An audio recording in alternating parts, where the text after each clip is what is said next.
My wife said during our divorce mediation, "I deserve the house. I made it a home." I nodded to the lawyer. She's right. I gave her the house free and clear. Her victory was short-lived when she received the $150,000 bill for the foundation repair I'd been putting off. Original post. I, 48 male, sat there in the mediator's office last month, watching my soon-to-be ex-wife Diane, 45, perform her Oscar-worthy speech about why she deserved our house. 22 years of marriage ending, and she was treating it like a real estate negotiation. "I made that house a home," she said, dabbing her eyes with a tissue. "Every wall color, every piece of furniture, the garden, that's all me. Tom just paid for things. I created the memories." The mediator, a patient woman named Gloria, looked at me. "Mr. Henderson, your thoughts?" I shrugged. "She's right. Give her the house." Diane's lawyer, this aggressive guy named Brett, actually looked suspicious. "Just like that. Just like that. She wants it. She can have it. Free and clear. I'll keep my retirement accounts. She keeps the house. Even split." Diane's whole face lit up. She'd been expecting a fight. "See, the house was worth about $425,000 in the current market. My 401k and investments were worth roughly $450,000. Pretty even, right?" What Diane didn't know, because she never bothered with the boring house stuff, was that our foundation was failing. Had been for 2 years. I'd gotten 3 separate estimates, all coming in between $140,000 and $165,000 for a complete foundation repair and releveling. The garage was already showing major cracks, the master bedroom door wouldn't close properly, and we had a growing gap between the floor and baseboards in the kitchen. I'd been planning to address it this year, had even started setting money aside, but then Diane decided she was unfulfilled and needed to find herself, which apparently meant finding herself in bed with her CrossFit instructor Rodney. Yeah, I knew about Rodney. For 6 months. But I didn't say anything because I was consulting with my lawyer about the best way forward. "Document everything," he said. So I did. But the foundation? That was my ace in the hole. "You're sure you don't want to fight for the house?" Gloria asked me one more time. "Positive. Diane deserves it. She made it a home." We signed the papers right there. Diane practically floated out of that office. Update 1. Been 2 weeks since the papers were signed. Diane moved back into the house. I'd been staying in a rental apartment, and she's been posting all over social media about her fresh start and new chapter. Pictures of her redecorating, having wine nights with her girlfriends, talking about how she won the house. Her sister Marcy even commented, "So glad you got what you deserved. Tom never appreciated that beautiful home you created." Sure, Marcy, let's go with that. Yesterday I got a text from Diane, then another, then about 15 more in rapid succession. "What the hell did you do to the foundation?" "The garage floor just cracked in half. There's a guy here saying we need $150,000 in repairs. This is fraud. You knew about this. I'm calling my lawyer. You bastard, you planned this. The contractor said you had estimates done 2 years ago. I can't afford this. Tom, please, we need to talk. The house is sinking. They said if I don't fix it soon, the house could be condemned. I'm going to, please call me."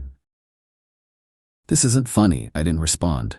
"Not my house, not my problem." Then her lawyer Brett called. "Tom, we need to discuss this foundation situation."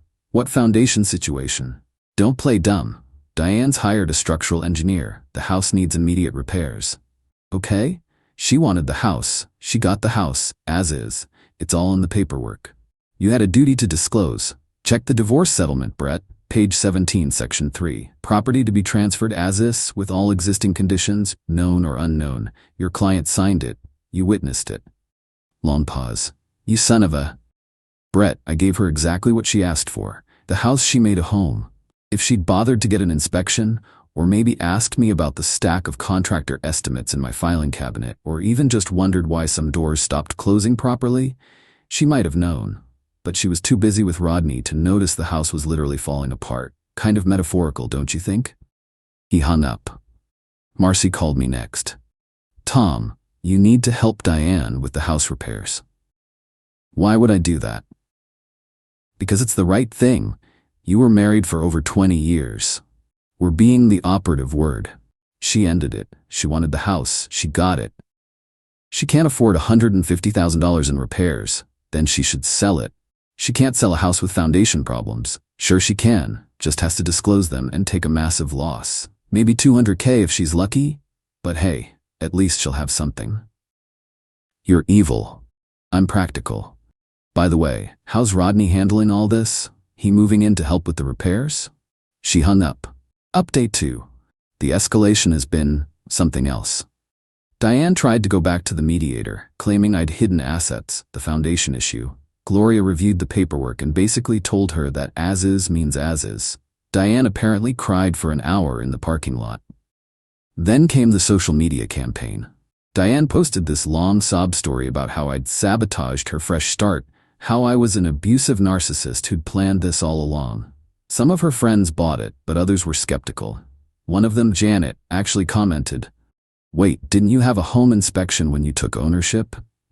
Diane deleted that comment real quick. But here's where it gets good. Rodney, Mr. CrossFit instructor, gone. The moment he found out Diane was potentially $150,000 in debt with a sinking house, he suddenly remembered he had a great opportunity at a gym in another state. Diane called me crying about that. He left me, Tom. As soon as things got hard, he just left. Shocking. The 28-year-old personal trainer who sleeps with married women isn't reliable. Who could have seen that coming? Don't be cruel. Diane, you blew up our marriage for a guy who does burpees for a living. What did you expect? She tried another angle last week. Showed up at my apartment with papers. What's this? A proposal. You pay for half the foundation repair, and I'll give you back half the house value after it's fixed and sold. I laughed. Actually laughed.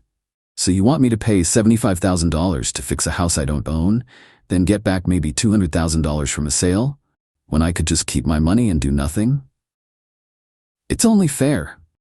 Fair? Fair would have been not cheating on me with a guy who uses more hair gel than you do. Her face went red. This is about your pride, your stupid male ego. No, this is about contracts and consequences. You wanted the house without any input from me. Remember? I made it a home, not you. Well, congratulations, it's all yours. Then came the desperate measures. She had her mother, Helen, call me. This 72-year-old woman trying to guilt-trip me. Thomas, Diane is my only daughter. She made a mistake with that boy, but you're destroying her life over it. Helen, she destroyed our marriage. I just gave her what she demanded. The house. You knew about the foundation. And she knew about Rodney's abs for 6 months while she was supposed to be at book club. We all knew things.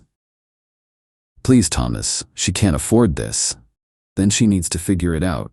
Just like I had to figure out how to restart my life at 48 after she decided our marriage was disposable. Yesterday, I heard from a mutual friend that Diane had to take out a personal loan just to start the most critical repairs, about $30,000 to stabilize the worst section. The interest rate is apparently brutal. She's also trying to sell everything valuable in the house. The furniture she picked out, the art she loved, even her jewelry. The dream home she fought for is now a money pit she can't escape. Update 3. Things have gotten absolutely nuclear. Diane tried to get me arrested. Yeah, you read that right. She called the cops claiming I'd been harassing her and stalking her since the divorce. 2 officers showed up at my apartment on a Saturday morning. Sir, we've had a complaint about harassment. I invited them in, offered coffee, and showed them my phone. Officers, here's my complete text history with my ex-wife. As you can see, she sent me 237 messages in the last 3 weeks. I've responded to exactly 0. They scrolled through the increasingly unhinged messages. Everything from, I hate you, to, please help me, to you've ruined my life, to I'm going to destroy you. Sir, you might want to consider a restraining order. Already filed the paperwork. Court date next week. They left pretty quick after that, but not before having a word with Diane about false reports. Then she tried to hit me where it hurt. My job. Called my boss claiming I was emotionally unstable and had threatened her. Unfortunately for Diane, my boss Jerry is also going through a divorce and his wife pulled similar stunts. Tom, your ex just called. Said you're dangerous and shouldn't be working with clients. Jerry. Tom, relax. I know the playbook. My ex called my boss too, told him I was an alcoholic. I haven't had a drink in 15 years. Just document everything and keep your head down. But Diane wasn't done. She hired a different lawyer, some ambulance chaser named Pete, who advertised on bus benches. He sent me this ridiculous demand letter claiming fraudulent concealment and demanding $175,000 in damages, foundation repair plus emotional distress. My lawyer, Steve, actually laughed when he read it.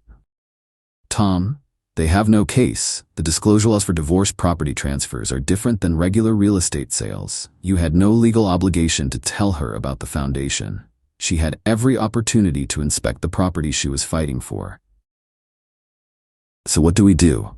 We respond with a simple no, and a reminder that she's already violated the terms of the divorce by harassing you. The best part? Diane's own social media posts destroyed any case she might have had.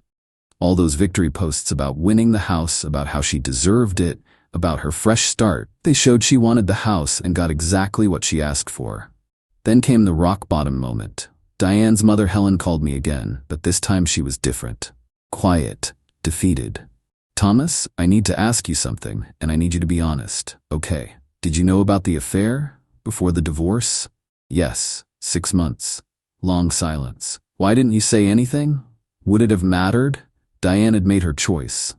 She told me you were neglectful, that you drove her to it. Helen, I worked, came home, cooked dinner half the time, maintained the house, and tried to be a good husband. The only thing I'm guilty of is being boring compared to a 28-year-old fitness instructor. She sighed. She's asking me for money, wants me to take out a loan against my house to help her. That's between you and her. Thomas, did you plan this? The foundation thing? No, I plan to fix it this year, had the money saved and everything. Then Diane filed for divorce. She wanted the house, demanded it actually, so I gave it to her. The fact that she never once asked about why I had contractors coming by for estimates or why I was moving money into a separate home repair savings account, that's on her. Helen hung up. Heard later she refused to help Diane financially. Told her to figure it out like an adult. Final update. It's been 3 months since the divorce was finalized. Here's where everyone ended up. Diane had to sell the house. But here's the thing about selling a house with massive foundation issues. You have to disclose them, and nobody wants to pay market value. She ended up letting it go for $195,000 to a house flipper who had the capital to fix it. After paying off the mortgage and the personal loan she'd taken for emergency repairs, she walked away with about $23,000. 23 grand.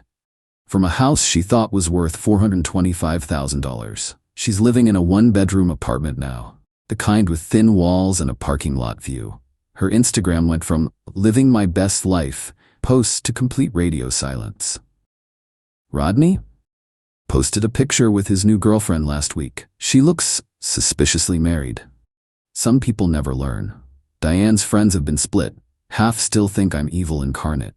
The other half have been quietly reaching out, saying things like we had no idea about the affair and she kind of brought this on herself. Janet actually apologized for believing Diane's version initially.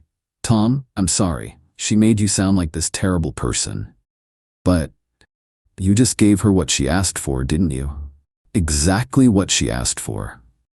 The restraining order was granted after Diane showed up at my office just to talk and security had to escort her out. She's not allowed within 500 feet of me for the next year. But the real kicker? Last week, the house flipper who bought the place reached out to me. Wanted to know if I had any documentation about the foundation repairs I'd been planning. Why, I asked. Found your initial quotes in the garage. You had good contractors lined up. Mind if I ask why you didn't fix it?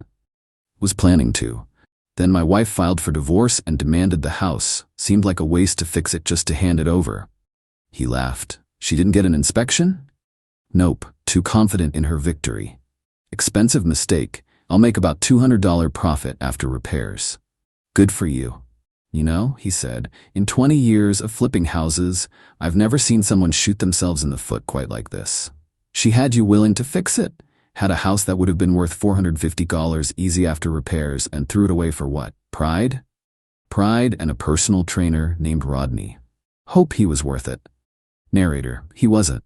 As for me, I'm doing all right. Renting a nice 2-bedroom condo downtown, closer to work. Dating isn't on my radar yet, but my therapist says I'm making good progress dealing with the betrayal. Started playing golf again, which Diane always said was boring and pointless. Turns out I'm pretty good when I actually have time to practice. My lawyer Steve summed it up best over drinks last week. Tom, you could have fought dirty, could have exposed the affair in court, made it messy. Instead, you just gave her exactly what she asked for and let reality do the rest. Is it wrong that I feel a little satisfied about it? Wrong? No. You were betrayed, gaslit, and then blamed for everything. She thought she was screwing you over by taking the house. Instead, she screwed herself. That's not revenge, Tom. That's karma.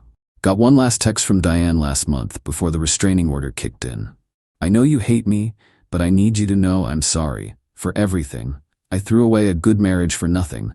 I destroyed our life for a fantasy. And now I have nothing. You win. I didn't respond, but she's wrong about one thing. I didn't win. Nobody wins when a marriage implodes. I just made sure I didn't lose everything in the explosion she created. The house she made a home is someone else's project now. The life she thought she deserved is a cramped apartment and a mountain of regret. And the man she threw away for a fling? He's playing golf on Saturdays and sleeping peacefully in a bed that doesn't come with $150,000 in foundation problems. Funny how the things we think we deserve aren't always what we need. Diane learned that the hard way, one cracked foundation at a time.